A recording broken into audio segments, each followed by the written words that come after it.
terms of about the charity stuff that you could potentially do, or the fundraising, right? You've raised funds before. I mean, Adam, think about it. If we start getting to the habit of doing this, then and not overuse it, not abuse it, then it could potentially be a very, very large attraction channel for whatever it is that you want to be doing. So it's very, very exciting. Yes. Anyway, folks, we're live, everybody. Welcome to Brainfood Live on Air, episode 203, bringing it to you every Friday, no fail. Adam and I were just chit-chatting because we were experimenting with the new feature from Restream, and it's very exciting. We think it has huge potential because you should be watching this, of course, on Crowdcast, maybe on my LinkedIn or maybe on my Twitter or whatever it is. But you can also watch it on Adam's YouTube now, and you can watch it on Simon's LinkedIn, and you can watch it on Jade's LinkedIn. So what we've actually managed to do, I believe, correct me if I'm wrong, folks, is that we're multi-streaming across other people's social channels. Now, have a think about this from a recruitment point of view and why that could be significant. You could be interviewing a hiring manager, doing it on live stream, and then getting your entire team to restream that conversation out. Do you not think that would be massive distribution for your job and for your EB? It could be huge. Nobody else is doing it apart from us. So well done, Brainfooders. Well done, Stephen O'Donnell, by the way, the first guy who showed me the technique and how to do this. But yeah, I do think this is a game changer. Is it not? Anyway, let's do some sound checks to make sure everything's okay. Folks, if you can hear me all right on Crowdcast, please do let me know. Let me know in the chat there whether that's fine. If you can hear me on LinkedIn or Facebook or wherever it is that you're watching, drop me a comment in there and let me know you can hear me there also. 4chan. 4chan. I'm not quite there, mate. I streamed it to my 4chan. I hope you didn't. I don't want to sort of attract certain types of people. I think, if we keep some sort of distance, that would be all good. But yeah, I think people can hear us fine, which is good stuff. So let's get on with the chat. We have to, of course, thank our sponsors every week, folks. Without sort of our sponsor support, Brainfood Live does not continue. We know times are tough also, but it doesn't stop them from making sure these conversations keep going. So I have to thank our sponsors. This week, our sponsors are Greenhouse, one of the leading ATS providers. Certainly in the new wave, they've done some fantastic things. I know a lot of you are very popular, very avid users of the software. And if you remember the Brainfood what the recruiters want survey 2 years ago, Greenhouse were way out in front as the most popular ATS for the community. So do check the company out. They've had some tough news, of course. Yesterday they had to make some cutbacks. That's not unusual, I'm afraid to say. Almost all businesses that are servicing our industry, I think, are feeling that pressure as well. We've simply had to redraw sort of our ambitions in terms of where we're looking at in terms of global growth and economic growth and so forth.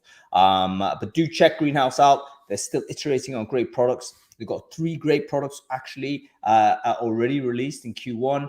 This is a salary transparency tool, which we all care about. This is also a personal goals manager as well, which can help teams kind of align on goals and what they want to do and maintain accountability. And they've also got a new onboarding product as well. So do make sure you check out Greenhouse. I'm going to share their latest features here. Oh, by the way, they've actually got 2 sessions where they're sort of doing a how-to on these features. So if you are a Greenhouse user, you probably want to sign up to one of these webinars. I think they're happening early May. And they can basically give you the best practice on how to use them if you do want to get involved. So check it out over there. There is the link, and I'll kind of loop that round as well a bit later when the sort of at the end of the show. Okay, cool. Let's get on with our chat. Adam Gordon, good to see you in the co-pilot seat as usual. How have you been? And how was your week, sir? Was it as fun as you imagined? Yeah, I've had a really great week. I've got absolutely no idea what I did. I can't remember anything about it. That's the sign. That's a Scotsman sign of a great week, folks. No drink or drugs or anything. I just can't really remember. Collapse. By the way, I've adopted your technique of doing non-alcoholic beers.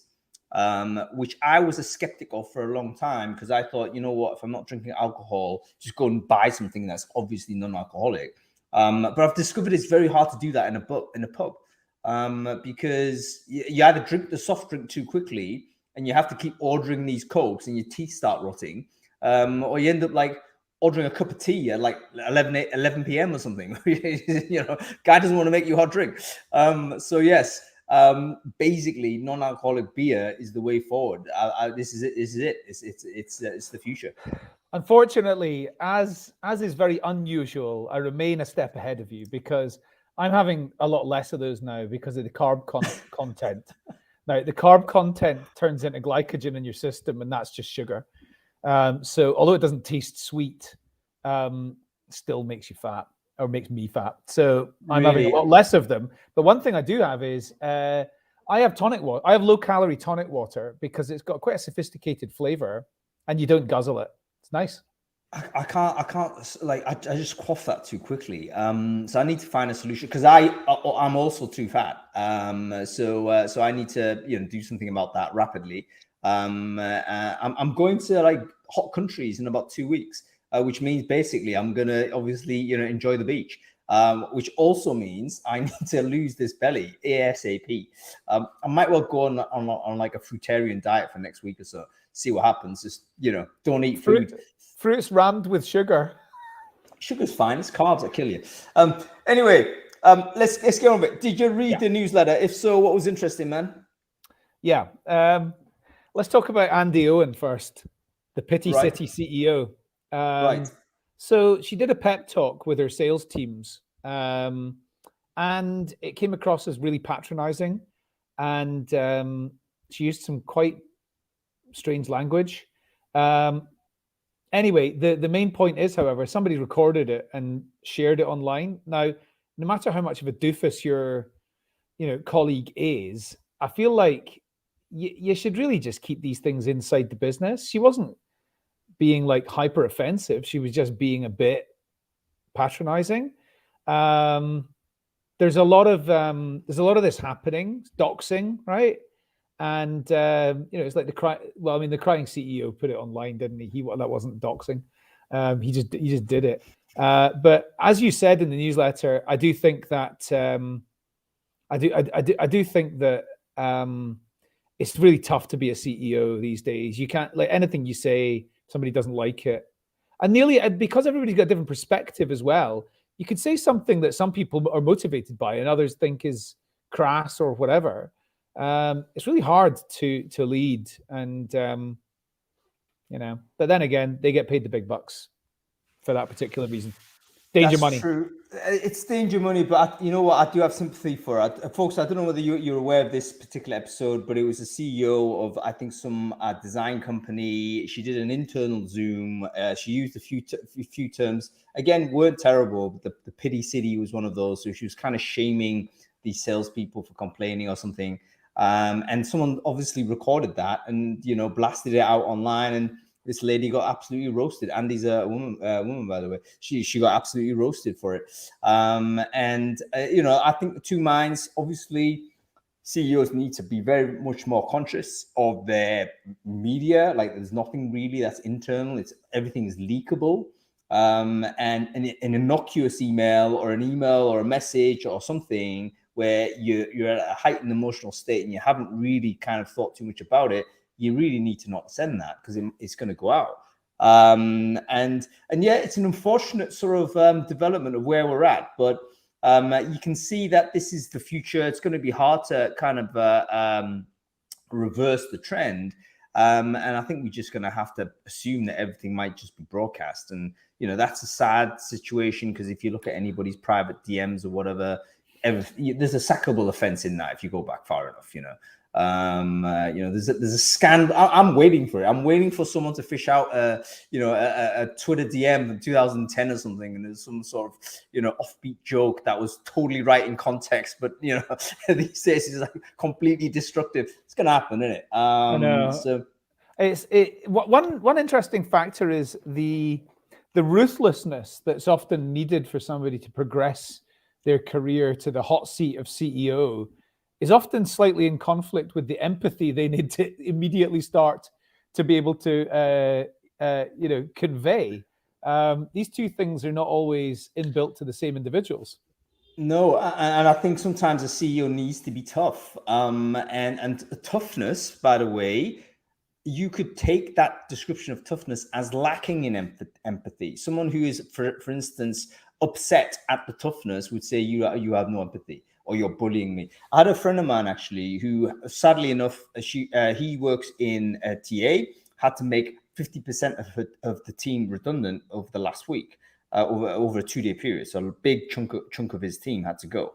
And he said, look, most people dealt with it all right, but he had 2 screaming matches with people who were very upset at the decision, and just lost it. And then, obviously you have to just bring HR in and bring in, employee relations and all this type of stuff. So I don't think employees can necessarily take a position where which I identify as an employee, are always going to be like the rational thinker. We're also lacking in empathy at times. We're certainly not empathetic with CEOs ever. We're quite happy to throw them under the bus when it's socially approved, and we get some internet brownie points. So yeah, it's really tough. But maybe the future is automated CEO anyway. Get rid of the problem by getting rid of the biological human. Just get a robot to do it. There was also an element of it which was really, it was salespeople, right? She was talking to, and she was saying basically, stop crying that you're not going to get your bonus and just smash your targets and make sure you get it. There was some sort of suggestion that she was saying, I'm getting my bonus anyway, so I don't care. But I didn't actually hear that in the clip I heard. No, it turned out she got her bonus anyway, and it wasn't discussed in the call. So that obviously added to the story, and hence, absolutely accusations of lack of empathy, I think, are accurate. All that type of stuff is totally correct. But the wider story is like, can a CEO actually have a tough conversation privately? Or do we now need to assume everything is public and just behave in that way, which I think will reduce candor. If everything is automatically public, think about all the private conversations you have with your partner or your family or your friends or whatever. If you knew all of that's recorded and could be live streamed, you're going to stop talking to them. So I think we're encountering a problem. Interestingly enough, I surveyed the Brainfood community about that on the newsletter, and most of us were pro doxing. It was like quite a disappointing result. Everyone saying, yeah, she deserved it.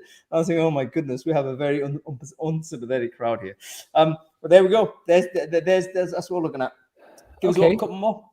Yeah, I'm really enjoying Ben Phillips's series on recruitment marketing. It's very much a simply described, here's how to for lots of different elements of recruitment marketing.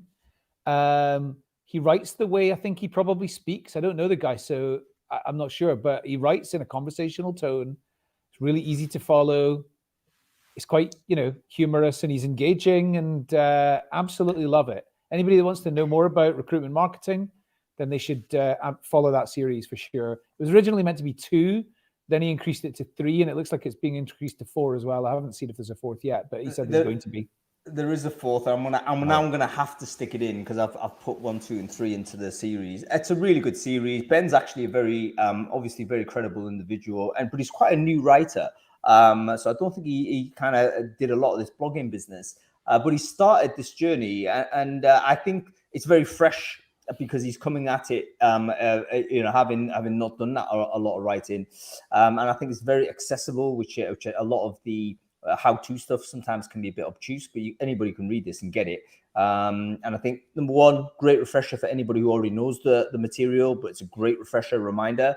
But for anybody who doesn't know the material, how to do recruitment marketing, employer branding, etc., how to operationalize some of these ideas, it's a must read. So I've just shared it in the sort of the chat stream there on Crowdcast. Please do take a look at it. Ben, by the way, will be on Brainfood Live in a couple of weeks when we're talking about how to measure the impact of EV. So that's you can get to chat to him directly in a couple of weeks. Okay, one more, mate, before we get into it.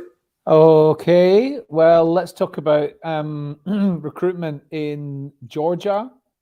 the Georgian National Guard, while we're on the subject of recruitment marketing, have been using an interesting method of getting messages like spear phishing right to the people they need. The unusual bit, however, it's children. So they're looking at targeting children to come and join the National Guard. And the way they're doing it is geofencing around 60, 65 or something high schools. And so people on their mobile phones are getting messages coming in based on the location, and the location being the school. So bit controversial. Sure, it'll work. We need to be a lot more focused with our own recruitment marketing. I never thought I would say we need to look at the Georgian National Guard as being, the ones as the case study to follow, but there we go. Yep, I think there's two elements here. I think technically, we can understand here is a really smart and effective method of recruitment marketing. Think about like sending a geofenced app to a mobile device to where a bunch of people are going to be around. For instance, this week, obviously, we had Unleash in Las Vegas, Unleash America, apparently a massive event. If I was recruiting a recruiter, I would be using a geofenced ad in the Bellagio or something, and I'd be sticking ads out there because this will basically distribute to an audience that's highly likely to be within our space.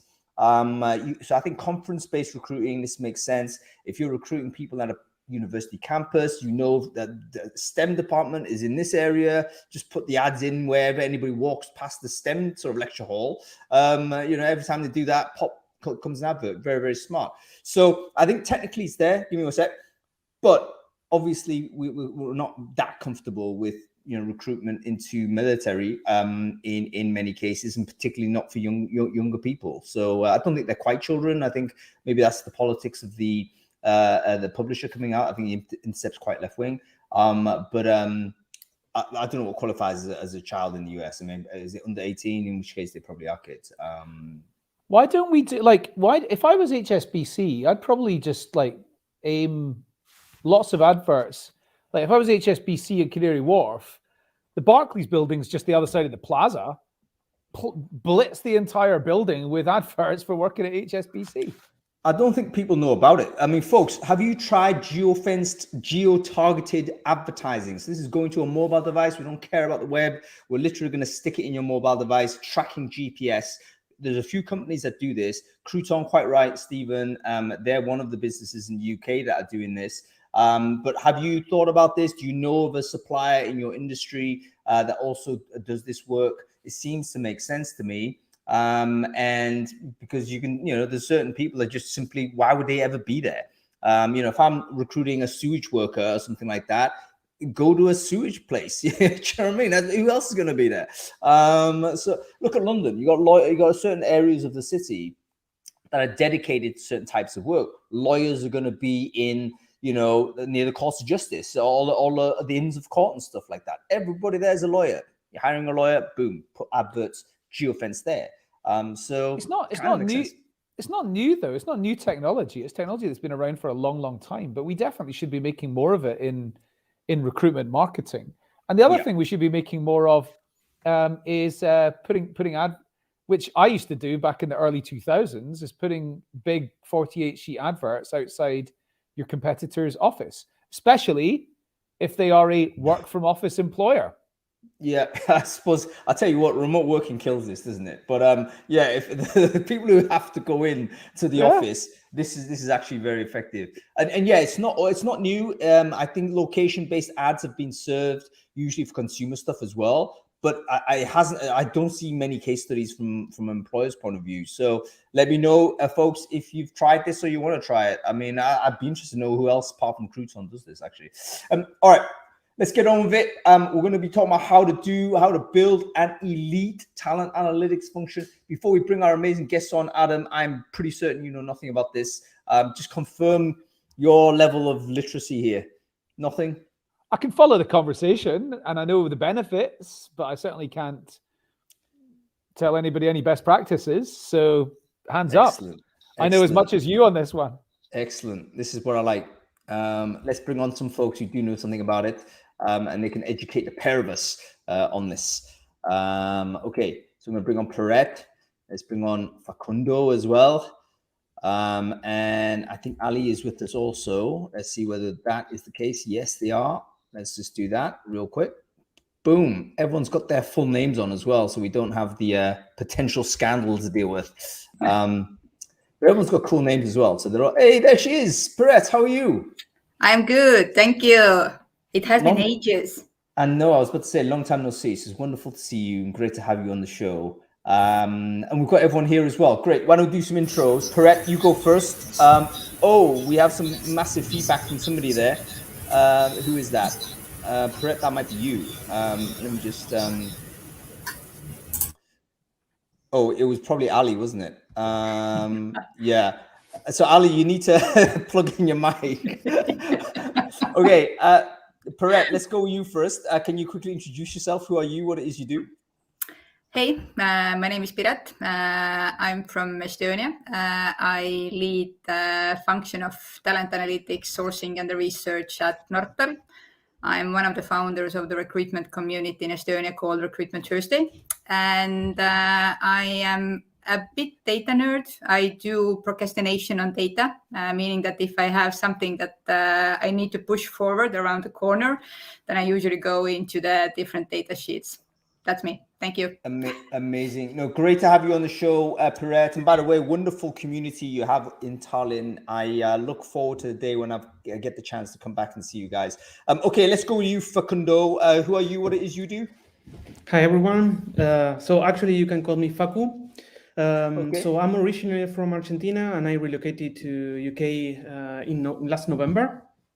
So I've been in HR for more than 10 years now. My main background is talent acquisition. So I actually was a recruiter for 10 years. And 3 years ago, I transitioned to the people analytics team or roles. I'm actually have been part as a data analyst. I've been part of talent acquisition. I've been part of diversity, equity, inclusion, and belonging.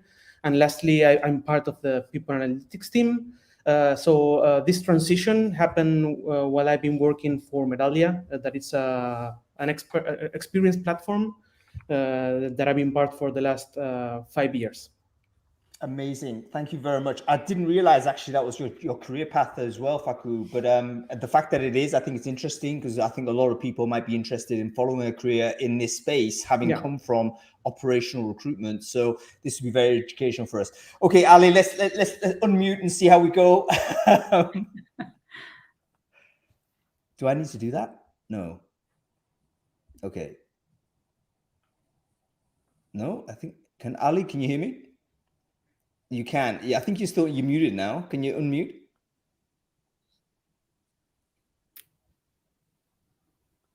Oh, I think if you hover over the window, there should be like a little modal pops up, and you could kind of click out of that. Oh. In any case, I think we'll get there. I think it's probably on the desktop, isn't it? So Ali, do you want to... On the window. Yeah, it's on the windows. So if you hover over your own face with your cursor, something should pop up and then you should be able to... no? Toggle a mic. I don't think I can do anything from here. Maybe rejoining will help. Yeah, I think rejoin. Let's give it a rejoin. Let's see how we go. No worries. We're nearly getting there. Folks, let me know what you think about a career path in analytics. How many of you have thought about this? How many of you are working in recruitment and think, you know what, not only am I getting into it, but you find yourself getting into it more? It'll be quite interesting to hear. Okay. Can you hear me? We can. Okay, Ali. Yeah, we got you there. That's great. Why don't you quickly introduce yourself, Ali? Who are you? What it is you do? Great, thank you. Yeah, my name's Ali Blyer. I work at Takeda Pharmaceuticals. I am the lead of the people analytics consulting team. So we have a few different teams within our people analytics at Takeda. I've been working in the field about 8 years now. And prior to that, I was in sociology. And so I have more of the background, strategic workforce planning type background. So I think it pairs really well with a lot of our data scientists on the team, as well as our IO psychologists. So overall, we have a very nice, well-rounded team at Takeda. That's great. And that's probably something we should talk about. Like, what is the journey into this field? In fact, we'll definitely speak about that a bit later, because I do believe a lot of people are interested in this. But let's take it down to the brass tacks. I mean, in terms of this function starting to emerge within sort of the TA and HR functions, when did this start happening, and why did it start happening? Because there was a moment of time where it was just simply a thing. It was a spreadsheet within a HR department, wasn't it? And we weren't talking about it in terms of people analytics or talent analytics. So do you know a little bit of the history of this? Like, when did it start emerging, and what is the theory behind why we care about it? Any thoughts? I'll throw it open to anybody here. I can potentially open up. I think that the talent analytics or the recruitment has been evolving quite a lot during the years.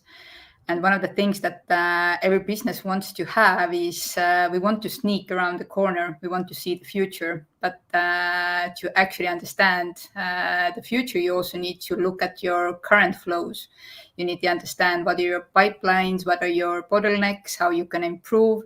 And if you don't have a data, then you don't know how you're doing and where you could actually improve. So it is, the businesses are growing. This is the ambition, and strategy from this has been actually involved talent analytics quite a lot as well, I believe. Can you sort of tell us when the department emerged within your respective companies? So if Nortal, for instance, did that exist before sort of before your arrival in the business? Same with you, Faku, and also Ali. Like, when did these things start happening? Did you see it happen, or was it already sort of in existence when you joined the business? Yeah, so I can share my experience here. So the people analytics department inside HR in my current company has been for more than 5 years, I would say, and basically the need inside the talent acquisition team appeared like 3 years ago. There is when I started like my transition from recruiting to the data analysis type of role. So I believe that this need for this role inside TA is basically like an evolution, right? So the business have been becoming data driven in the last 10 years, then HR catching up with the people analytics function inside, and then basically it's a matter of time that each department will have this need of and it's also about this how we are specializing, how our knowledge has been getting more deep inside all of these different roles that we have in HR. So yeah, I believe that is part of this trend of we are all getting like super focused on things, and then we have this role inside TA. Thanks, Faku. How about you, Ali? Explain to me what the role is within Takeda. So you mentioned it was consulting. Does that mean you're actually consulting externally, or is it consulting within the Takeda itself? Yeah, great question. I'm internal consulting. So our team has been established in its current form since I started about 3 years ago. Takeda is interesting. It was founded in 1781, so it has a long history, but has not had a people analytics team. Shire was a company that Takeda acquired 5 or so years ago. Don't hold me to that date, but and there was a people analytics team at Shire. So my old manager was at Shire, and then started building out the Takeda team post-integration. So we're relatively new compared to the history of our organization, but really impressed with all the work we've been able to do so far. And in those 3 years, we've doubled in size and hopefully continuing to grow. And through that, we've built out a couple different pillars within people analytics. So we have the consulting, so that's my team. And we work really closely with our senior HR leaders to think about how to use data to make data-driven decisions. We consult on like, how do you think about metrics and KPIs and data, and how do you use our tools and technology and translate some of the great work that my colleagues do. Maybe that might be a little bit more advanced for an HR colleague. And so we help kind of put that in HR terms for them. And then we have our research team that does great advanced analytics, a survey team, as well as our BI team of one, but that helps build out our dashboards. Yeah, very interesting. So essentially, I'm getting a sense from each of your stories here that there's a scale that's associated to this, right? So if you're a small business, does it make sense to create a specific function? Answer no. But there probably is a certain scale where it actually becomes really essential. And then, where is that where is the point at which companies or businesses start thinking about needing this? Because I think most people who are watching this probably are working in the size of businesses where this function doesn't exist. Is there a particular headcount number where you think, if you're heading towards 5,000 people, probably there needs to be some sort of like people analytics function in there? Have you got a theory on this, or do you have an intuition as to what that number will be? I don't know if there's a magic number. Give me a magic number, Ali. I mean, it's going to be truthfully hard to do statistical analyses when you have small head count, right? Especially if you're trying to do analyses by function and you're already a small company. So it becomes less and less statistically significant. But if you think about something from like a strategic workforce planning perspective, if you're doing massive growth, to me, that's a perfect opportunity to have a function. And you'll need a good, strong data foundation in order to do strategic workforce planning well.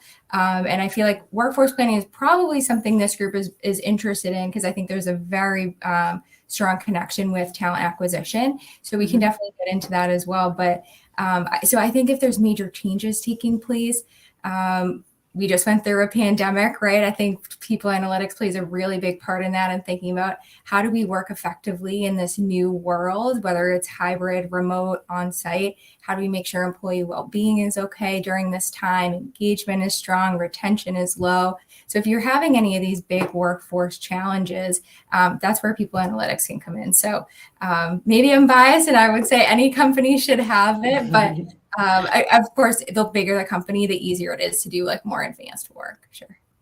Hung, I was thinking about an answer to that question, not working in this area, of course, but the answer to that question to me was immediately, it depends how important people are to the organization.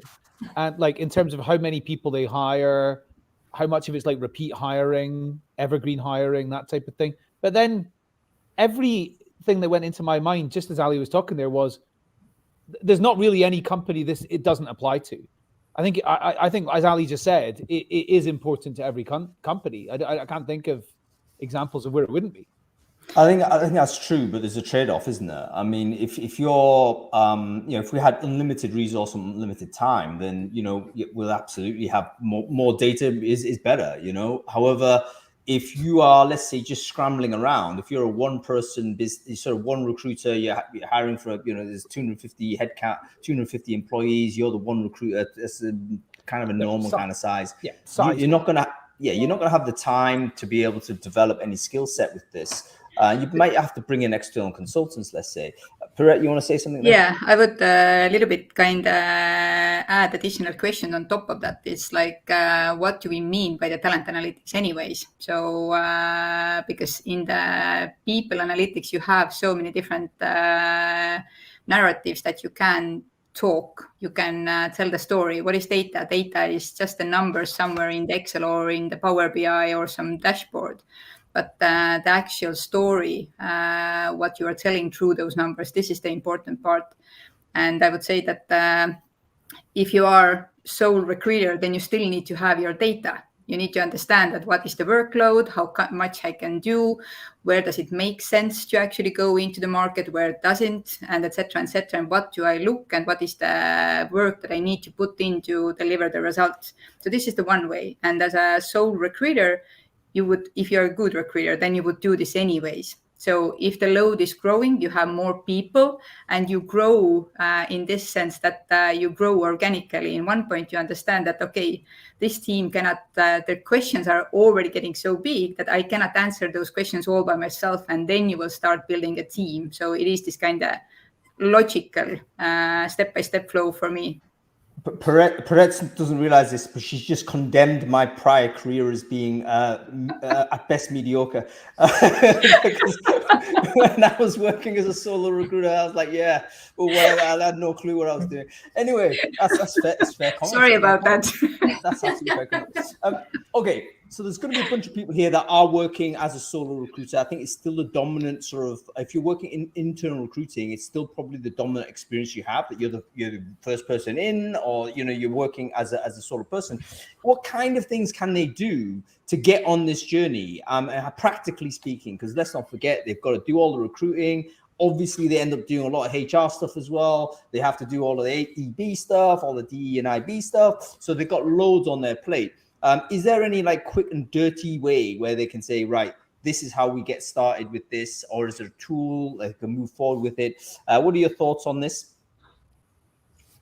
So I would say that if you are a solo recruiter and you're more definitely interacting with an ATS or a sheet, so it's already the data is already accessible for you. So for me, the most basic skill, that it's something that you could actually acquire, is Excel or Google Sheets, like basic formulas, pivot table, getting that spreadsheet skill, like one level up. That is where where you start to realize how powerful it is to actually start connecting different data sets. And I believe from there, it's like you could follow like different paths. But once you start to realize how easy it is actually to start to get like insights that, it's just like a really simple formula or a really simple pivot table. So I would say that Excel and Google Sheets, it's the most easy way, and we are already working with those tools, right? So yeah, that is my suggestion. So like a very low hanging fruit. I would agree here as well. What you need to put in place is that you have the data that you want to track, and it can be in a simple Excel sheet. Is it the recruitment start date or the request date? What is the time you are spending in between? So when the recruitment request is coming in and when you actually start the recruitment, you can call this as a preparation time. So you're measuring this, how much time does it take? Where are the bottlenecks?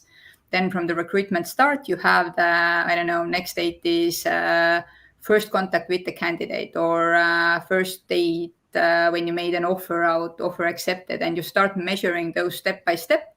And then the more you have data, the more you will start looking at this data as a pattern, and you see, and you start to ask the questions. So why this type of role takes so much longer to hire, or why this location takes so much longer to hire? Why this hiring manager included in this process involves like longer time or shorter time, what they're doing differently. So you start noticing those patterns. So if you start with those easy steps, then the more you evolve, the more questions you have, the more curious you become. Then you will add another layer and another layer. So it evolves.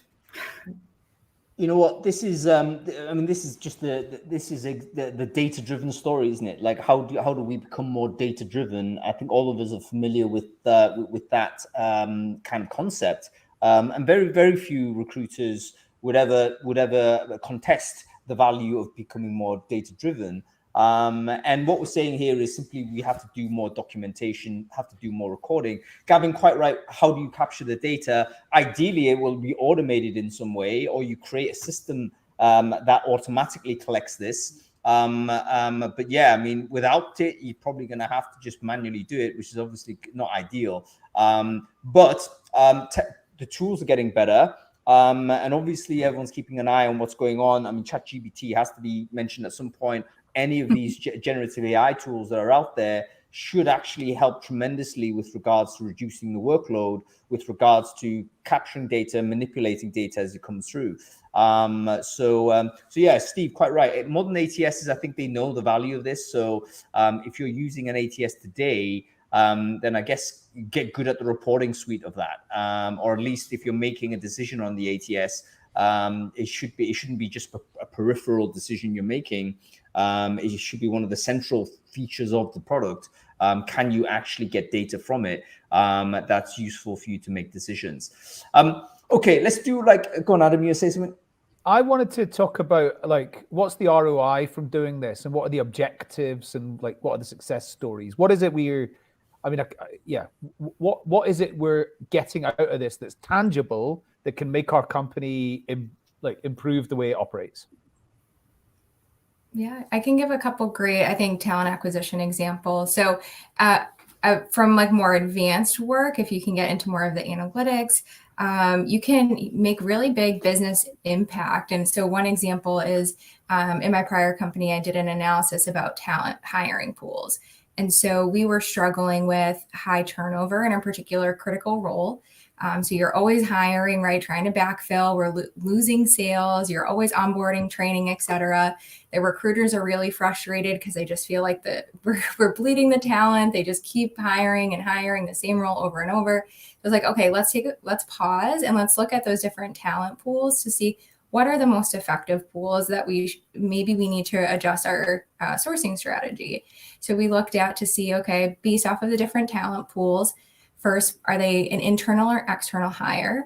If they were internal, what functions or departments do they come from? If they were external, we could look at their resumes to see, are they coming from the same background? Are they coming from sales, but a different industry? Are they coming from something completely different? And then let's track them over time to understand, are they staying at the company and what do their sales look like? So then I can understand the business impact for those particular employees or talent pools to see, okay, which are better at staying and the sales, so that the output of that result was, or that analysis was, we're actually doing really well with our internal hires. Let's think about how we can create better career paths and opportunities for other people in the organization. Let's break down any barriers that people might have so that they can come into this critical role and help with training and onboarding and different support like that. And then externally, we found that there were a couple of talent hiring pools that we didn't think were great from anecdotal evidence, but the data actually said otherwise. So then it's like, okay, how do we change those strategies to try to target those different types of employees? And that then actually reduced turnover and increased sales. So there can be really big business impacts. If you're a smaller shop, I don't think you're necessarily going to be able to do that. But you can identify areas of like, why are we struggling with time to fill? Is it maybe a hiring manager that is the challenge? Is it the location? Is it the market? Is it the skills? So there are some other tangible questions with smaller organizations that you can try to target. Yeah, that's a brilliant example. It's almost like a lot of the sort of conclusions we might have are kind of intuitions that may or may not be true. But being able to actually collect the data on it can either prove that case, or it could be more revealing of kind of hidden things that you didn't know was true. Particularly when you go down to the granularity of it and realize, actually, yes, this phenomenon is happening, but it's happening particularly with this group of people and not with this group of people. And then that can obviously inform your decision making. So I think pretty straightforward where there's business value to it. We're going to do a hard shift into how do you actually set up a department and make it a good one in a second. But before we get there, we're always going to try and do this in the middle of every show, folks, because Brainfood Live does have to come off air at some point. And it's a terrible thing if we are a bottleneck for a conversation that you want to continue and have elsewhere. So why don't we just take a moment? We want to make sure everyone is able to continue this conversation with people that also care about it. Take a moment now, grab your LinkedIn URL and share it into the chat stream on Crowdcast, or share it into whatever sort of a comment thread you happen to be in part of right now. So I know loads of people are watching it on LinkedIn because we're doing this multi kind of distribution on different places. Perrette, I think you've done it as well, which is awesome. So share your LinkedIn in whatever thread you're watching it, and then make sure you're connecting with everyone who does the same. I had a conversation earlier today earlier this week about why it's important to grow your LinkedIn network in a quality and control way. And loads of people don't have any like innovative ideas how to do it. But if you join Brainfood Live and watch the show, basically you're going to get 50 new, sort of free connections of high quality. Like who else is going to watch a live stream on recruiting on a Friday afternoon other than enthusiasts on recruiting? They're the people you want to talk to. So go and connect with everyone there. You're going to walk away with a strengthened sort of network, which is never a bad thing. So more is merrier. Okay, let's do a hard acceleration to how do you set up a good one? I mean, have you set up a bad function before? I mean, obviously you don't want to, if it's your current system function, and make some fictional example. But how do I get it wrong? So I want to do this. I've got budgets. I've got a team. I want to get going with it. Like, what do I need to do to make sure that it doesn't go wrong? What are the first steps, the building blocks of this? Perret, you got any thoughts on that? We're going to go around on it, but let's go with you first. I think that regarding this, one of the key learnings for me on the journey has been that definitely you need to have the business behind it, that they support this type of additional value, and they understand that what the value is there. But another learning is also the vocabulary that you're using, the consistency inside of the organization. So if you're measuring something, if you are showing data, then you're comparing apples with apples, not apples with oranges. So the vocabulary needs to be agreed, that if you're talking about the time to hire, then what does it mean? In one organization, it may be measured by one type of the actions in between, and in other organization, it may be something different. And the one thing also that we always want to do is that we want to measure how we are doing. And then we also, of course, we want to see that what others are doing, how and where are we compared with others. But if you don't know the exact data points that are measured, then you don't know what you are actually comparing.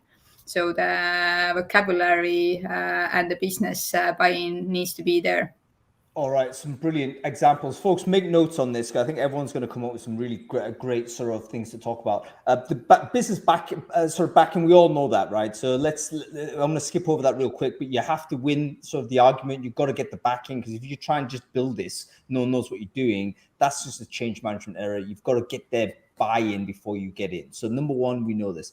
Secondly, the vocabulary's got to be correct. So you've got loads of like metrics out there. Does it mean the same thing to everybody? Time to hire is a classic one. Is it when the requisition is actually made? Is it when you post the advert? Is it when do you know you need the role? Is it when it appears in the ATS? Let's make sure we have a clear definition. So I guess the way to do that is to actually have a glossary at one point. So a consultation period, everyone has to kind of contribute to that consultation. But at some point, someone's going to say, look, this is what we mean by this metric. And if you want to talk about something else, then please, you got to use a different term. So get the taxonomy right, get the terminology right. Yeah, also, if I may add one final thing from my side also, which is really important, is that if within the recruitment teams, if we start talking about the data, then quite often the first impression is like, so you want to start measuring me? Or it's like it's not the fright per se, but it is this kind of why, what I'm doing good, and etc. But the data is not there to be your enemy. Data is there to actually protect you and teach you and give you also the platform to learn and develop. So those data topics and those discussions within the team as well, that why do we do, what do we do, and the transparency around that, this is also really crucial. Okay, so there's basically four things there. The final thing that Perret mentioned was very, very important, is that the team itself, as in the recruitment team, may actually have resistance to this concept because they see it's like, oh, it's more performance management. And that's not what the purpose is. The purpose is, look, we're going to try and identify where the issues are within the system so that we can apply better sort of solutions to it rather than just like go through the grind. So I guess there's a communication process. and also the getting the buy-in also needs to include the team as well. It's not just the leader of the organization saying we're now rolling this out. You got to bring the team along with you. Okay, and the third thing I don't want to forget, just to remind, but the third thing that Brett mentioned was that you ultimately want to get to a point where you can benchmark against competition. So you get some sort of sense as to where you are if you're recruiting against direct competitors, either in industry, in region, or for a role and stuff like this. Okay, Faku, let's go to you. What other things do you think need to go into place at the very start of the process when you're building the function that's going to help you succeed in the long term? Yeah, so I believe that there needs to be some clear expectations of what deliverables will mean, like, you're being successful, you're doing well. So, setting those expectations, like clear expectations. And I believe that, being able to start showing results in maybe the first quarter, right? So what could we expect by the end of, a quarter of this function? That first period of time, for me, it's vital. So everyone understands, start to actually see the fast results of why we are doing that. So that for me, it's like very important, having like those clear expectations. And if you are doing this, you have a network, you can actually start reaching to your network to ask, right? So what could we expect in a short period of time?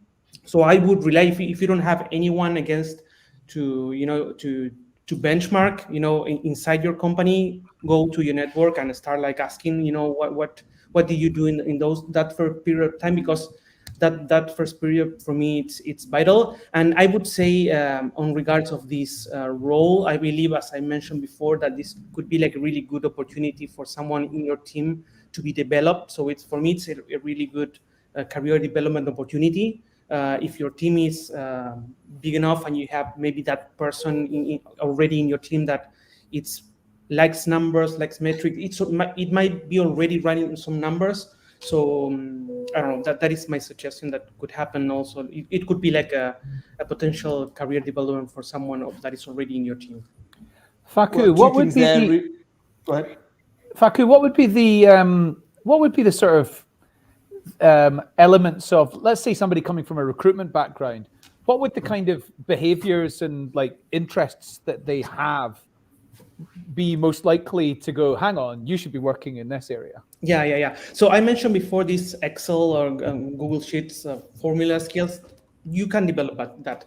But what I believe are good skills, some things that will give you a hint that this person might be good for it, is attention to detail, problem solving. Because in the end, I believe that this role, even though you're interacting with data sets and ITS, I don't know, this is my day-to-day job, and I believe that I face technical challenge on a daily basis, right? So on behind the curtains, when you are talking about talent analytics, even though we're talking about people, even though we're talking about talent acquisition, these are technical challenges, and there are some people that like technical challenges. So coming back, problem solving, ensuring technical challenge, attention to detail. And one thing for me that it's really important is that this person is people oriented, because it's very easy to get lost with the numbers and you forget that you're talking about people. So maybe it's counterintuitive what I'm mentioning, but you need someone that actually cares about people, because when you start talking about numbers and metrics, it's very easy to forget that it's people. So having that connection, so that balance between this numerical side and this people side, I believe that is what it takes to be successful. I'm going to generalize here a little bit, but I think you've just described a typical talent sourcer. Okay. They're good at looking under rocks. They're good at trying lots of different things. They're good at using technology to create solutions. They're good at using data. So I think that's a good background, isn't it? Yeah. So I was a talent sourcer. I could definitely connect, when I was trying to do some headhunting, where I find it, how I found the email, that type of things that, gets you really excited. Yeah. I know it was my case at least. I get that type of excitement also working with the metrics. So yeah, I agree. It's someone that basically a technical source or someone who gets into it and lost into the sourcing, I think is the right thing. I do disagree. You need to be a people person, though. I think you could have a completely anti-social personality and be a hugely successful analytics person. I just want to open it out there for people who are, misanthropes. This is a career path that could be very good for you as well. Okay, let's go to just to quickly reiterate what Faku said, which I thought was really, really important. The expectation setting, like when you're setting up the function, all right, you're doing this and you're getting on with it, but the business needs to know what the heck they're going to get from this, and can you secure a quick win? So we know that this is a long-term value, but sometimes in order to give yourself the chance of that long-term happening, you just got to throw some sugar to the crowd, so to speak. You got to give them something early to make sure that, the pressure comes off you just somewhat. I think a really good tip for any change management anyway, but I think very valid here. Ali, you got the short end of the stick because Perret and Faku have said some amazing things. Have you got anything else that you can add to what they said? How do you set up a great function? How do you avoid making mistakes, in setting up something that would kind of fail or struggle as it goes on? Yeah, the one other thing I would add is keep data ethics and data privacy top of mind. There's lots of restrictions, right? There's work councils, there's GDPR, and there's also like, how do you want employees to feel about how their data is being used? So at my company, we keep this in the front of the mind of every project that we're doing. And to your point earlier, it's people are behind these data points, right? So how can we make employees feel comfortable with what we're doing? So anytime we're doing an analysis using like new data sources, we do ask for consent and we explain how this data is being used. There's so many different use cases for various data points. And sometimes we might get a little frustrated of, oh, shoot, we asked for consent to use it in this way. We would love to do something else, but we didn't ask for that consent. So no, we can't do that unless we ask for permission. Again, all of our surveys have really elaborate consent and making sure employees understand how we're using data. For example, we only ever share results in aggregate. So like that example I just shared earlier of understanding talent pools, I'm not looking to see, okay, Ali Blyer, she was here for 2 years and these were her sales. That's not kind of the business we're in. It's more understanding in aggregate. So it's okay, Ali's background was sales. Great, let's look at all of the sales. How are those employees doing over time? And also like we don't necessarily do reporting, but all of the like presentations and sharing out, it's on aggregate. And it is hard when in the past, we've had the CEO saying, oh, this number is scary to me. Can you tell me the team or people? And we've had to tell the CEO, no, we can't, which is a little bit scary to do, but like we really uphold the ethics that we have in place. So definitely consider that as well as you're building it out. That's really, really important point. Folks, by the way, we're running out of time now, but if you have any questions for our guests, please use the Ask a Question feature at the bottom of the screen. We're going to get to that in a second. But Ali, I just want to thank you for your underlining of the point on data ethics. I think I forget where I read this report, but it was related to AI and automation. But I think similar, it's adjacent to what we're doing here, where you've got something new coming into a business, and you basically get hostility, or at least ambivalence stroke hostility from the rest of the employee base if they don't feel comfortable with what you're doing. So you've got to get them involved. You've got to have an explanation that they can understand as to why you're getting this data. You've got to give assurances and stick by them, as you mentioned, Ali, even if it means facing up to the CEO. Imagine if you actually did disclose who it was, and that actually was leaked internally also. You're never going to get anybody cooperating with you again, because it's a huge betrayal of a promise that was made. So all of these things, I think, are really important, not to tack on, but really to bake into your approach before you go on.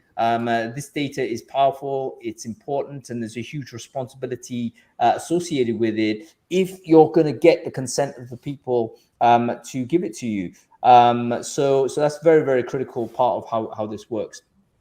Okay. Let's go to the questions. My attempt to solicit questions has generated no extra questions, which is great. We've just got one residual question to deal with, and this is from Megan. Let's read this out. Megan said, okay, curious about how you benchmark against competition with respect to PA. Well, what people is that? analytics. people analytics, yeah, RecOps and TI metrics. How do you benchmark against competition? Okay, so I guess maybe one of these things is, like, doesn't everyone have different metrics? And Perret, to your point, maybe they have the same terminology, but it actually means something different. So is that even feasible to compare across different companies when there isn't really a consistency of how you do the measurements? It's really hard. That's the reason, because there is no this kind of universal module how data is measured or how it is presented as well. So that's why it's definitely hard. But how you can do, and why networking is really important, is that you go to your peers in the market and you ask how they are doing. And if you have a good enough relationship, if you have strong enough community in your location, then you can actually get this information, and then you can actually dig deeper as well and ask, like, okay, your data, how do you measure, what do you do there? So this is the essence, but there is no one universal truth. There are some reports that big providers or the tools, also applicant tracking systems, are producing. But again, this is something that you cannot put the finger on exactly always, that what is the timestamp, where is the beginning, where is the end. Yeah, that's really good. I mean, basically, communication with your colleagues, I think you can evolve a standard through that dialogue, can't you? Because, why reinvent the wheel? If someone's actually deployed something and it makes sense, then okay, let's go with this. Where would you suggest people connect? I mean, obviously people can connect with you guys here. We're doing the show, but are there online spaces that, particularly focus on this, that are worth, people join that space or join a newsletter somewhere that focuses on this? Where would they be educated on people analytics? Regarding talent analytics, I don't have anything really specific to offer, but there is a really interesting group that is around Toby Show, which is related to the talent intelligence. So that might be definitely a pool where to tip in and read about this topic as well, because it opens the full another world outside of talent analytics. And the talent analytics and talent intelligence, they are different beasts, Yeah, it is slightly different, but I think you're right. Talent Intelligence Collective by Toby is a really, really good community, and it will include a lot of the people, even though there are differentiations. Yeah. People who are interested in data and people, generally speaking, will aggregate towards there. I think David Green on LinkedIn has got an amazing newsletter, a big summary thing. I think that's People Analytics, but again, someone pull up David's newsletter and share it in the chat stream. I think that's really good. Well done, Ali. Thank you so much for sharing that as well. Absolutely, yeah. Join these groups, folks. This is going to help you get on. Okay, we've got a couple more questions coming through, so let's just blast through this real quick. Okay, Rob's saying, okay, what do you do when you inherited data? So joining a business, ATS is there, but it's a mess. Obviously, no one's maintained it or whatever. Do you start again? Do you think, right, nothing happened prior to me turning up? Or do you spend time digging into it? How do you make that decision? I mean, sometimes it makes sense not to look at it, right? It's a complete mess. It's like, I don't have the time. What are your thoughts? Have you got an experience? Anybody want to share some? How about you, Faku? You want to answer this one? Yeah, so I actually had that experience where when I started my started transitioning, back then I was using Lever, and I had to figure out how to export. So it's like it took me that first quarter that I mentioned when I started doing this. It was me dealing with a system where I have really few support, because the person that set this up and the former members weren't there, right? So it was me with the system figuring out. So those are things that happen. So it's going to depend on how much time you can invest on those things.